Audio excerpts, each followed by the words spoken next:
Nick Scalise here, and we had a real estate plate show yesterday on WGBB. Same way we always do every Monday from 6 to 7. And I got into a topic that is not only close to myself, it's been a hot topic for a lot of people. And I feel that I didn't get a chance to really finish my thoughts and really give people a true understanding of a call to action that we need to take. Because the truth be said, by me just putting together a video or talking about it on the radio, or some people putting together protests, I don't feel that's enough. I think we need to truly organize ourselves as landlords. I think that we need to come up with a plan of how to approach this, because our voices obviously are not being heard enough right now. I've been reached out to by the Chinese community, and I applaud them for organizing and putting together protests. And I truly respect the fact that they have been organizing. I've had some landlords from the Greek community organize and get together and try to do something. But it seems that we're all scattered, and it seems that we're all not unifying enough in order to have our voices heard. And the truth be said, in order to really have our voices heard, I think we need to be the loudest. And like I said, we are on the right track as far as how we're approaching this, but I think we need to have much more of an impact in order to get results, because what's happening right now is we're kind of being yes to death. Yes, yes, yes, yes, yes. We understand you, but we're not going to do anything about it. And that's meaning the officials that are in charge. And they like to point the finger to the Fed, saying it's the Fed's fault. And I'm not even going to get into whose fault it is, whatever the case is. We need a solution. And like I said, the Chinese community has been doing a really great job as far as organizing, but it's not going to be enough. The Chinese community is not going to be enough to make that impact. We need the Chinese community. We need the Greek community. We need the Italian American community. We need the Hispanic community. We need the African American community. We need the anything you could buy, the Indian community, anything, everything and anything that we could possibly muster up in order to unify ourselves and make our voices heard. With enough of us, our voices can be heard, but we need to truly approach this in the right way. How we're going to accomplish that, I'm not sure. Like I said, I'm dedicating myself. I'm going to be as much an advocate for landlord rights as I humanly can.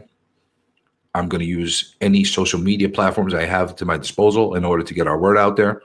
I am going to use my radio show, which is live, and it's on the true air radio waves on 1240 AM and on 95.9 FM, hoping that will reach other people as well. And we're going to have to reach as many platforms as possible. Now, the thing is, videos like this that I'm putting together, they don't necessarily get enough attention unless there's already enough attention on them to start with. And I know that sounds very weird, and it sounds very confusing as far as I worded it. And that's because it kind of is. We have to live in the world of algorithms, where the more attention a post, a video, a picture, whatever it is that's on the web, whether it's in YouTube, Facebook, Twitter, Instagram, etc., if it's not getting enough attention and not enough action on it, it starts moving down in the rankings. So when they have other people that are searching, for example, NYC landlords, it won't show up. So I'm calling out to everybody that's watching this now live and anybody that's going to watch it in the replay in the future to like, comment as much as humanly possible. It's definitely going to help the algorithm. It's definitely going to help get us in higher rankings. If you haven't already subscribed to the channel, please do so.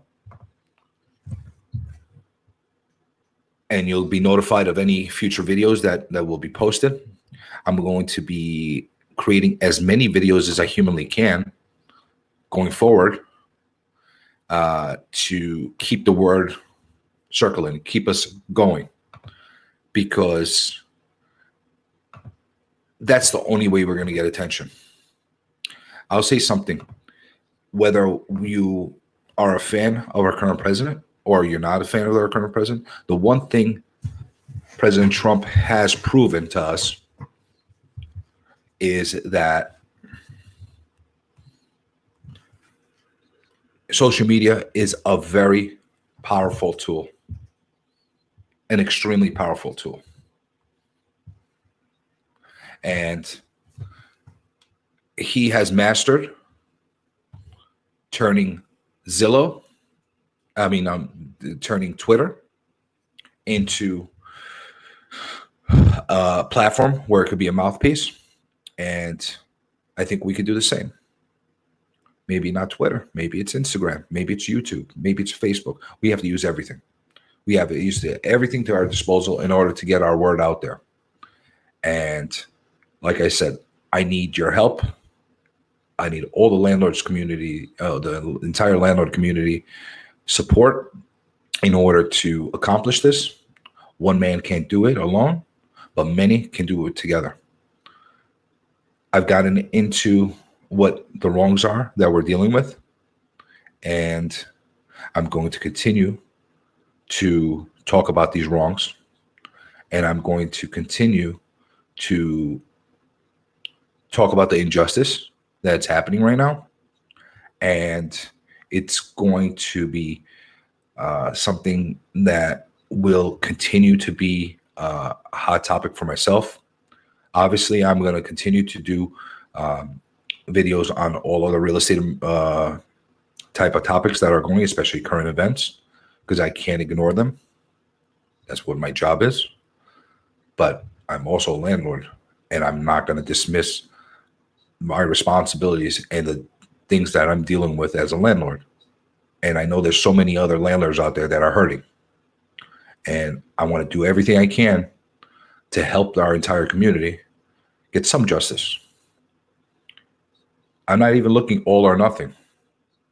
We're just looking for the right thing to be done. You know, at the end of the day, what's going to probably happen if we don't speak up and we don't do whatever we need to do, they're going to throw us something tiny, something very tiny, and tell us, well, that's good enough for you. I'm telling you all right now, whatever they offer us, it's not going to be good enough, because the amount of damage, the amount of financial hardship that we all do, the stress levels that all landlords are dealing with right now, the amount of backlash that we're getting. We've been vilified, and we shouldn't be vilified. We're doing something that is honorable and society needs. Society needs housing, and landlords are a vital part of society, and they're a vital part of the economy. And we need to do everything we can to not only make our communities acknowledge that once more and understand it, but also understand what needs to be done and what is fair is fair. So I know this is, you know, you could see it in my face. You could probably hear in my voice that I'm not particularly fond of having to make a video like this. And I feel saddened and I feel down that we're in a position where we have to do this. You know, I was reading some of the newspaper articles yesterday on the radio show, the headlines, and it's basically showing that, you know, landlords are turning into beggars, begging for what's right.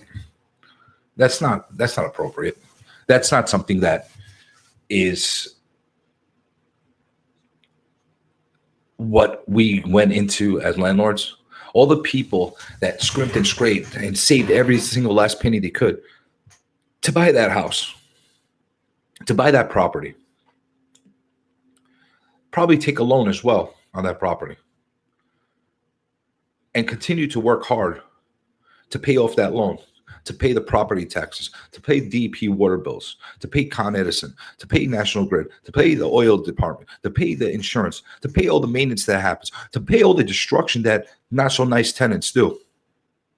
Because I'm going to say something that might be an awakening for a lot of people. Not all tenants are nice people.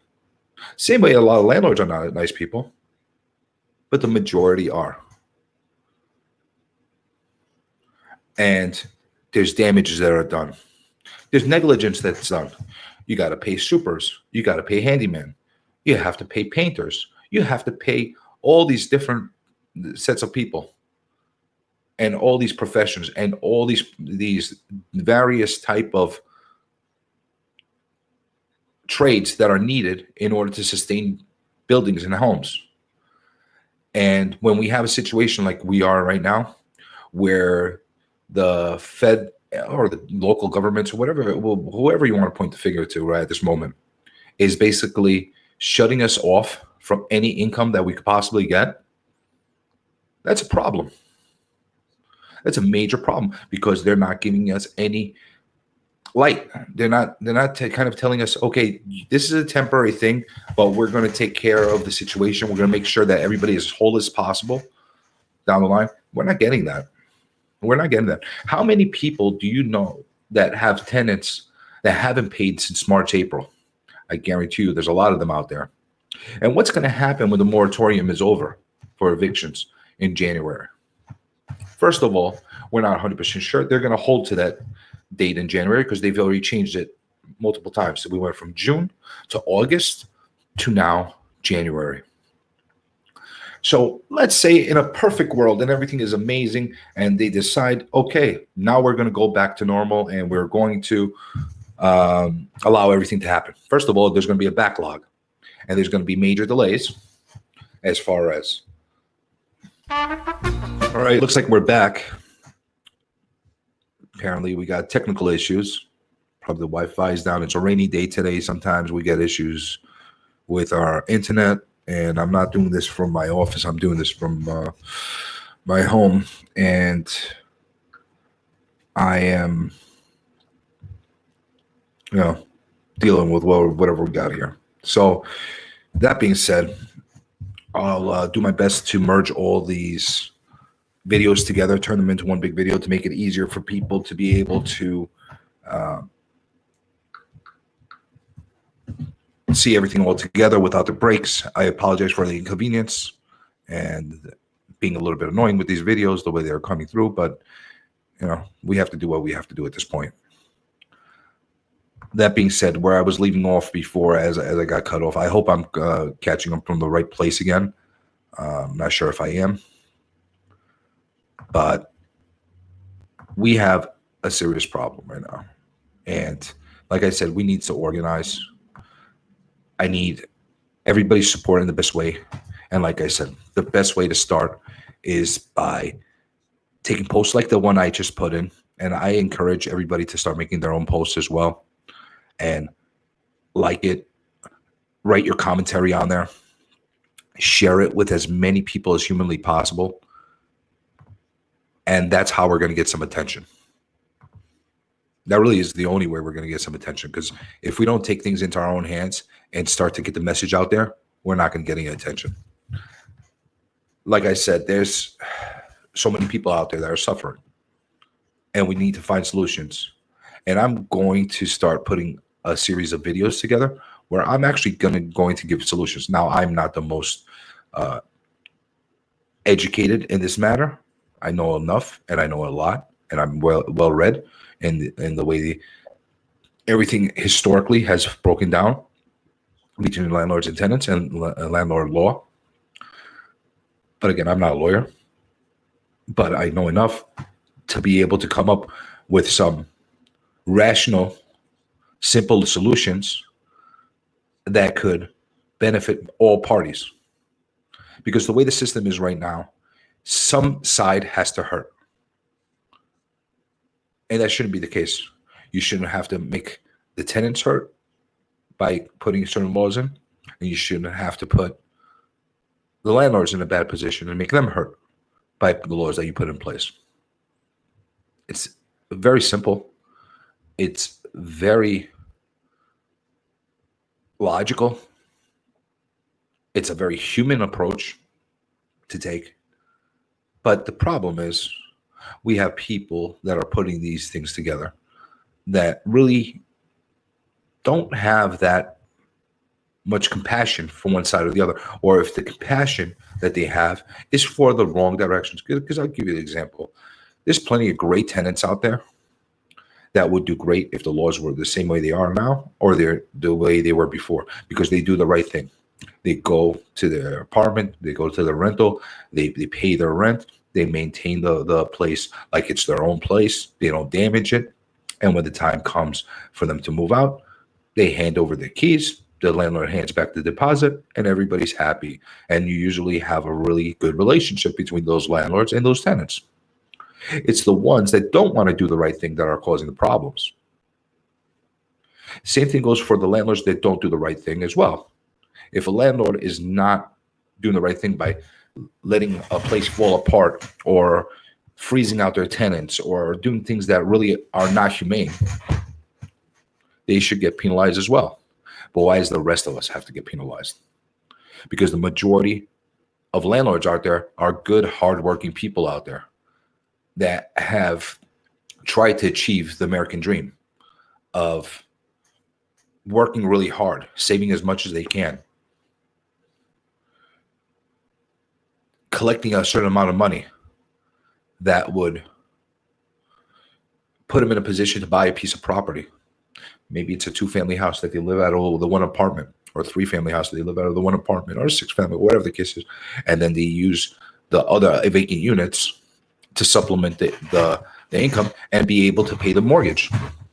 And that helps them in order to keep it together. And at the same time, they also maintain the place well, especially if they're living in the place. They always take care of the places even more when they're in there. And now you're telling these people that they can't get that supplemental income that would cover the expenses. And not only are you saying that, you're saying that it is a very big possibility that you may never get it.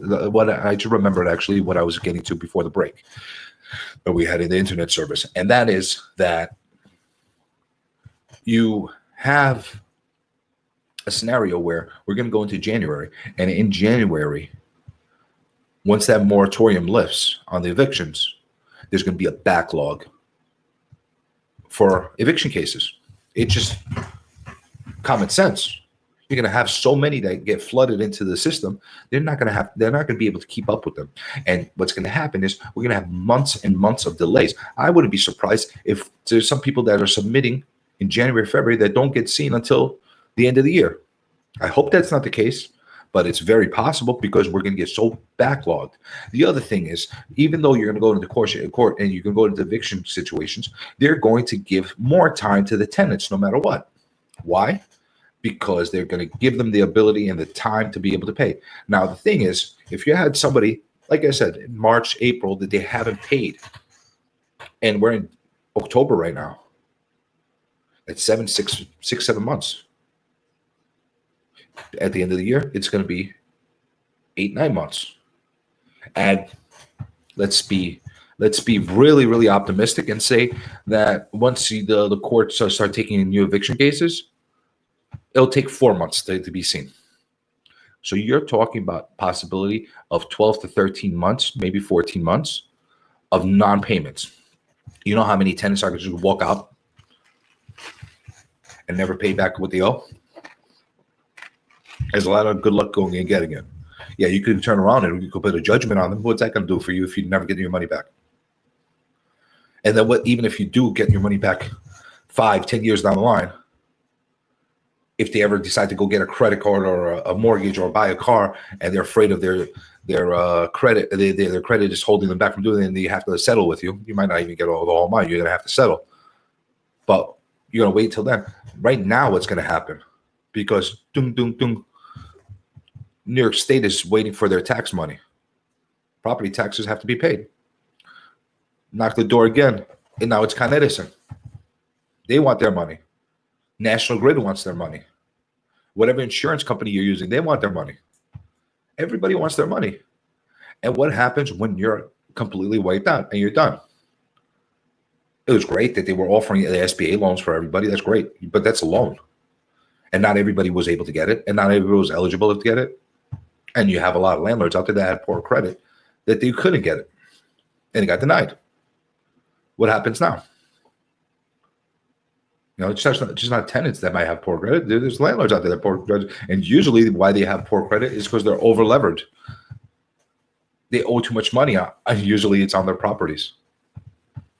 And they end up, like in cases like this, you know how many landlords have been loading up their credit cards to pay for expenses on their buildings? How are they going to get paid back?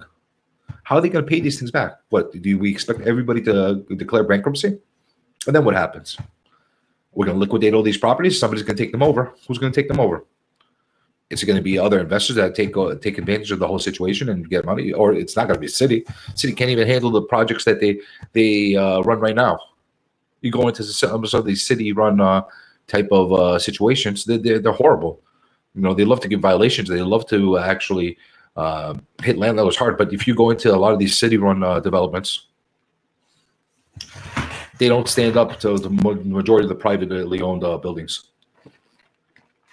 If I'm wrong, go into them with a video camera and take pictures, take video, walk around, and you see what you get. Just the way it is. Like I said, I had the other video that ran for a little bit. This one's running for a little while. I just wanted to complete my thoughts from yesterday, and the thoughts and the call to action that we all need as landlords is to organize. We need to get together. We need to unify. We need to support each other. We need to back each other. I know a lot of people don't want to talk because they're afraid that maybe their tenants will catch wind and they'll never pay them the rents. I'll tell you something. If they haven't paid the rents up until now, you're going to have a hard time getting paid down the line. It's just the way it is.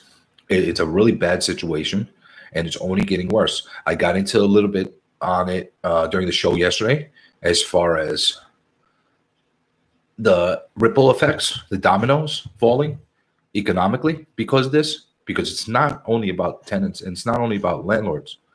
This is a much bigger economical impacting issue than many people understand. There's so many trades out there that are depending on these landlords to continue to pay for them. I've done plenty of jobs myself that I had to do because I needed to save the money, because that's how it is. How are you going to spend the money if you're never going to get a return on it? Or at the same time, many people that don't even have the money, Is that fair that I got to work 2 jobs in order to support the buildings when the buildings should be paying for themselves, because that's a business in itself? And it's not like it's bad business or it's like poorly run business.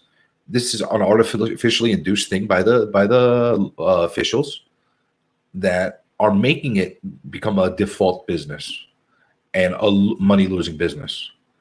And again, I use the word business, but this is more than just a business for many landlords. This is their livelihoods. This is what they've saved all their money for all their lives for so many years to achieve and purchase, and hoping that one day when they retire or one day when they get of age, they'll be paid off and they'll be able to live off of that. Because I promise you, Social Security is not going to be the savior for them. Not in 10, 20, 30 years from now. I know that I'm not expecting Social Security to save me in any way, because I don't think it will. And anybody out there in the same age group that I am, I can't see it happening. Or all those other people that have scraped this grave and deprived themselves in their lives and lived a very hard life and worked really hard every day and spit blood working and sweat pouring on a daily basis, whether you're working as a construction worker, or you're working in a kitchen, or you're working as a busboy, or you're working folding people's laundry, or you're working over cleaning people's houses, or you're working in a flower shop, or you're working over in a grocery store, or you're working making bread or whatever you're doing, and you're working so hard to get to this point, to maybe say, you know what, maybe I don't even need to have this benefit in my life. This I'm doing for my kids, so they don't have to have a hard time in life the way I did. They're not going to be able to get to that point if these things continue. If these laws continue to pressure them, people are going to be losing their buildings. They're going to lose their entire savings because of these actions. Are landlords not human beings too? Are we going to be looking at it only one-sided? That's a question everybody needs to ask themselves. We're all human beings, and this whole "we're all in it together" thing, which is a very noble and a very, very beautiful statement, is worthless if nobody stands by it. If we're going to be all in it together, we need to all be in it together and help the tenants and help the landlords and help the small business owners and help everybody that's getting affected. I don't want anybody standing out here with their hands out and asking, please help me. We can all help ourselves. Just don't make things worse. Don't make them so difficult so we can't help ourselves. And that's what these laws are doing right now. Again, anybody who's watching, I appreciate it. I thank you so much for watching. I love the support. I love the commentary that I'm getting. We need to unite. We need to get everybody together. We need to take action. Make sure to put a comment down. Share your thoughts. Let me know how you feel. Let me know of your stories. Let the world know about them. Take this video, share it. If you're new to the channel, subscribe, and I promise you're going to get quality videos that are going to come out. Not quality. Look at this. I don't have the greatest video quality, but I promise you, what comes out of my mouth is going to be quality. It's not going to be ranting. It's not going to be raving. It's not going to be crazy rhetoric. It's going to be just honest, common sense type of speech. And that being said, I know everybody out there that's a landlord right now, they're suffering. I know this is not going to really help them tremendously, but we are doing a real estate horror story contest that we usually do every year at this upcoming Monday, October 26th. And if you're watching and you have a horror story with a nightmare tenant or a nightmare situation as a landlord, please submit it. If you got pictures, you got video of it, submit it, because I'll take that into consideration as a true horror story, because it's not just boogeymen and stuff like that. It's real estate horror stories that we're talking about. It could be deals that are going bad, tenants from hell. It could be a whole bunch of things. And if you have stuff like that, send it over and you might be able to win. The top three are going to be winners. It's not a great prize. It's not a horrible prize either. I'll be giving gift cards out to the top three, $250 for the first win. Second place will be $100, and third place is $50. Again, it's something. Maybe it's gas money for a lot of people, but something. Maybe I'll pay for a utility bill. Best I could do at this moment. Wish I could do more for everybody, other than making these videos. The other thing is I will be making a nightmare tenant video within the next few weeks, and I'm asking everybody to send any pictures or videos of their nightmare situations with their tenants if they have them. Maybe add a little bit to the story so I can understand what I'm looking at. If you don't have it but you have lived it and feel it, I would love to see people do a couple minutes of video of themselves describing their situation, and I'll add it to the video. And this is how we're going to get our word out. But if you got videos and pictures of instances like that, that will help a lot, and it will make a big difference, because I've been gathering a lot of stuff right now, and the type of situations that I'm seeing. And I mean, we're looking at awful people. I mean, I have videos saved of people, of tenants killing their landlords. I don't know if everybody remembers the thing that happened in Jackson Heights less than a year ago, but that's one of them. But again, I hope everybody has a great day. I hope everybody continues to endure, be as strong as you can, continue to have your voices heard. And I promise you, I'll be the conduit for everybody to be able to have their voice in the best way I can. Like I said, I'm one vessel to be able to get your words out. The more we have come and step up and say things, the more landlords that take a similar approach that I do, the more traction we're going to have and the better the results we're going to have. So on that note, I'm ending this live stream. Thank you all for watching. I am very sorry about the choppiness that we had, the fact that we had to break between the two streams. And at my first convenience, I don't know if I'll be able to get this because obviously I have to work because my tenants are not paying me. So I'm going to have to work very hard to get as much money as I can to pay the bills on the buildings. So I'll get to the video as fast as I can to combine them all, make it one big video. But till then, please feel free to keep watching these, sharing them, and be well. Thank you.